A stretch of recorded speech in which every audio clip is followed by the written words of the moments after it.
मैचानेहरूको कोही पनि देख्दैन त यो आजकल खुब नक्कले भएको छ खालि मैचानेहरूको मात्रै पछि लाग्छ त बा त्यही त मैचानेहरू आउँदै होला नि अरू कुरा मलाई थाहा छैन आज चाहिँ छोरी भाइ मैचानेहरू चाहिँ लिएर जानुपर्छ कुरो त्यही हो ल सुरु गर अब मैचानेहरू आउँदै गर्छ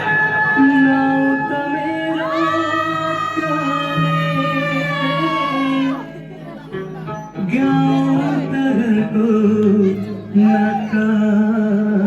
प्राणे गाउँको